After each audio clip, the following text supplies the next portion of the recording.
Hey folks, welcome back to another review with yours truly, Sam Healey. Today I'm going to be taking a look at this fairly recent Kickstarter success called RuneCast. It is a cooperative, yes, Viking, yes, dice rolling, alright, game where you are each of the players are working together to try to defeat and win the different battles that are occurring within Norse mythology, all the while trying to escape the trickeries and schemes of Loki. So let's see what you think. Now, the basic gist of the game is that you are working together. It's a cooperative game where you are cooperatively trying to defeat this battle. And Loki is behind the scenes battling against you, but you are cooperatively trying to battle this fight, or fight this battle rather, and the way you do so is by rolling dice. The dice are, they have three different icons on them. There are Yggdrasil trees, Mjolnir trees, and Jormundur, or something to that effect, the snake icon. And these all have different effects. While the heroes are rolling them, these are wounds to the battle. The snake means that you're going to place it into Loki's pool so that he can roll it at the end of the round. And then Yggdrasil trees are used to heal hit points on the heroes themselves. Now, when Loki is rolling them at the end of his, during his turn, they are for different things. The trees will be used to possibly trigger fate boons that are positive events that will happen. The snake face of the dice are going to be used to trigger a negative effect if enough are rolled. And then Loki also uses hammers to deal out damage to the different heroes. On your turn, you basically have three things that you can do. You can draw from your fate hand. You can use or trigger your ability. You don't have to do it on your turn. You can do it on somebody else's if you'd like. And then you roll to attack. So, first thing I would do is, if I wanted to, I don't have to, but if I wanted to, I could draw my first fate card. And fate cards can be any number of things. This one is an actual weapon, dual axes. When you draw the weapon, you would put one of your breakpoint tokens on there. And what a breakpoint token does is basically every time you use this weapon, you have to move the breakpoint token, and once it comes over to this spot, it is useless at this point. It has been used too much, and so forth and so on. So we put it on the tracker there, and the dual axes basically means that any tree that I roll results as one hammer. So I can use trees as hammers with dual axes. So I have drawn from my fate hand. I can trigger my ability, but my ability says that it removes 2 dice from Loki's pool. Loki doesn't have any pool right now, so I don't have to use it. And then I'll go to my roll. So I go to my attack roll, and I roll the dice. So I've rolled 3 trees, a hammer, and 2 snakes. The 2 snakes gets added to Loki's pool. Nothing I can do about that. Then I rolled 3 trees and a hammer. The hammer automatically deals 1 point of damage to the battle. And then if I wanted to, I could use, which I'm going to use my dual axe for the first time, and I'm going to count all trees as hammers. So that is 3 more hits, 1, 2, 3, for the battle. Then these come back here. These stay because they're going to be used for Loki's pool, and that's the end of my turn. Then it becomes Ostara, the Bow Maiden's turn, and she will choose to turn over a fate card. All right, the fate card here is a halberd, and it is a defensive weapon, denoted by the shield that's on the card. And this has a number of breakpoints on it. So first of all, we have a breakpoint here, and then there is also a damage counter. Armor or defensive special cards can take a number of health before they are exhausted. And then once it's exhausted, that would be moving there. So you have a number of times that it can be exhausted, and before it's exhausted, it can take, for example, this one can take up to 7 damage before it is exhausted. All right, so every time it's exhausted, you move 1 on the breakpoint track, and so forth and so on. All right, so we are ready with that. Now she can use her special ability if she wants to, and this says re-roll any single die in play. She may want to use that later on during her turn, but right now she's just going to roll. All right, so we have 5 hammers, wow, and another die for Loki's pool. So we have 1, 2, 3, 4, 5, and these come back here. And now it is Freyleif's turn. And Freyleif is going to not tempt fate, and she is also not going to use her special ability, which says heal another player's for 1 hit point per die spent. So she's not going to do that. She's going to go ahead and just straight roll and try to beat the battle before we even get to Loki's turn. Well, that didn't quite work out too well, now did it? We roll 3 trees, which doesn't do anybody any good because nobody is needing any health. She is not hurt at all, so these just come back, and that was pretty much a non-existent turn. And then we come to Skullhorn. He is also going to choose not to tempt fate and just go straight to the battle. He is, however, going to use one of his hit points to add 1 die to the pool for each hit point spent. So he's only going to use 1 hit point, but he will add 1 and roll 7 dice instead of just 6. Okay, so we have 1, got a whole bunch of trees. That gets added to Loki's pool, but 1 hit point. Okay, we did not defeat the battle in our first turn. This comes back, and he's going to use this tree, place it on his board, which means that this will come back into his pool at the end of his next turn. All right, but at this point, he immediately heals 1 point for having done that. He can do a maximum, anyone can do a maximum of 2 trees at any given time during their turn, but he only needs the 1 right now. So all of these come back here, and now it's Loki's turn. Now, since the heroes were not able to defeat the battle before it came back to before it became Loki's turn, Loki is going to take the dice and roll them. All right, now he has rolled 3 trees, which does actually trigger the boon.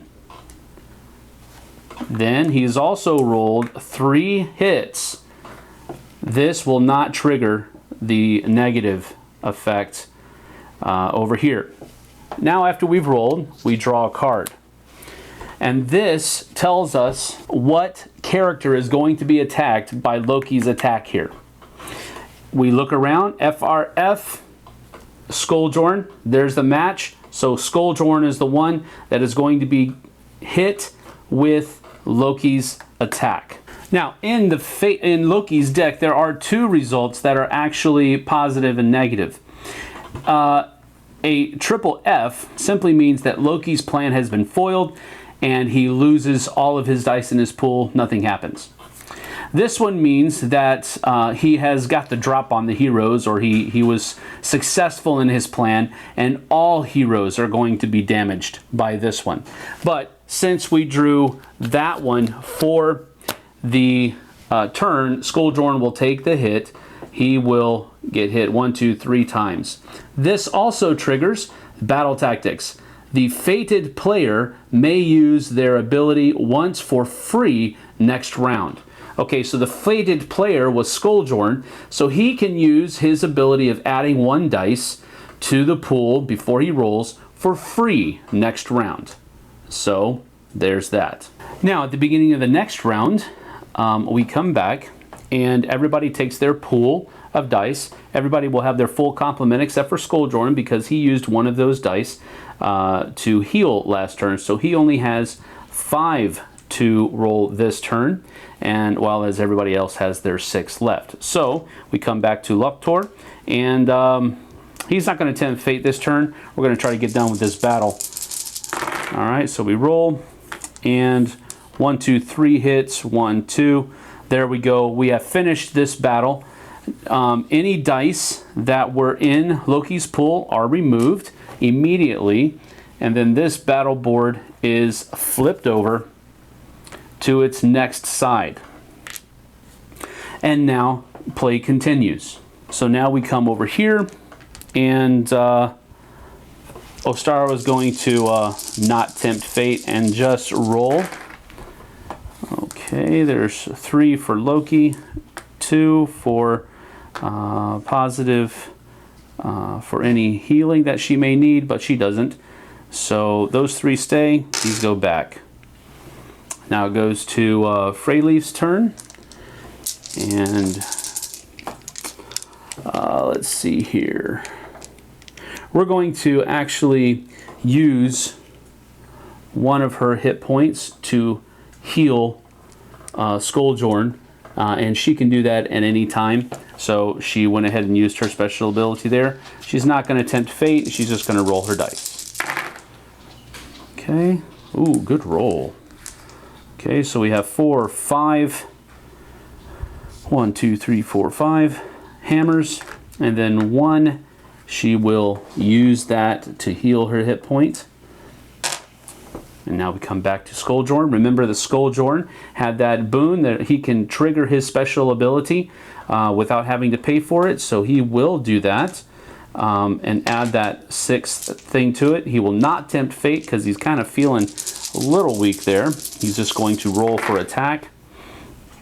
And so he has 3 added to the pool, and 1, he will use this one to heal 1, then 2 damage to the battle, and this one will come back that he used last turn, and these 2 come back as well.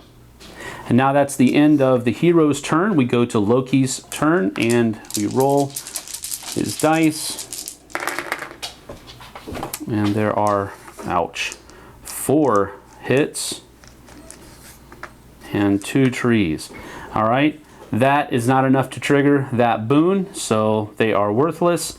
But 4 attacks goes to the RRR. That is the one that makes it to where everyone is attacked because Loki has outsmarted the heroes. So everyone takes 4 damage. What will happen here is each player has to take 4 hit points. 1, 2, 3, 4. Ostara here can take 1, 2, 3, 4 damage on her shield. 1, 2, 3, 4. And 1, 2, 3, 4.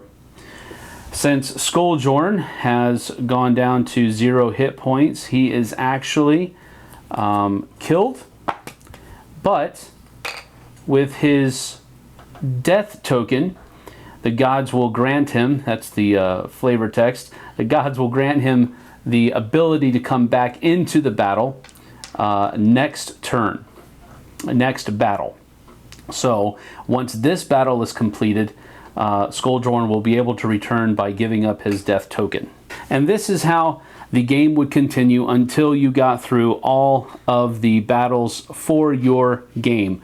The rules are very free-form as far as how many battles you want to go through. If you just want to go through one battle at a time and then pick another one, you can do whatever you really like to. But this is how RuneCast plays. Okay, so that's RuneCast. A little playthrough, kind of gave you a little bit of an idea of how the game plays, and hopefully gave you an idea of whether or not this is down your alley or not. I really, when I saw the game, I was like, hoo-hoo, hey, RuneCast. Then I saw that it had a little Draugr on the front, and I was like, ooh, Norse mythology. And then I opened the box, and there were Vikings, and I was like, immediately my interest was piqued. The dice were like, wow, look at those dice, they're really nice. Just everything was pushing me toward liking this game. And so when I opened the rule book, which, not bad. What is going on? Why? Where are diagrams? Where are pictures showing me how to play the game? It's just a wall of text. Nothing but text. And that was my first disappointment. And unfortunately, the disappointments just kept on coming. I really wanted to enjoy RuneCast. I wanted to enjoy it so much. I love Viking games. I love co-op games. I love dice rolling. I love all these things. But for some reason, RuneCast just fell absolutely flat. And the people I played it with were not impressed either. One of whom, one of the things that this whole thing is built upon is a chaos factor and a randomness of the dice, and you never know what's going to happen. You don't know what's in your fate deck, and you don't know your fate until you see it, until it happens. And one of the guys that I played with was a fan of Munchkin, one of the most chaotic random games ever, and he wasn't even impressed. It's not good when they say, hey, make your own house rules. Do whatever you want. Hey, send us cool ideas. Who's designing the game here, people? Why would you encourage people to house rule your game? It doesn't make sense to me, man. House rules are supposed to be something that fix a game and make it more fun, not something that has to be added to a game from the very beginning. I don't know.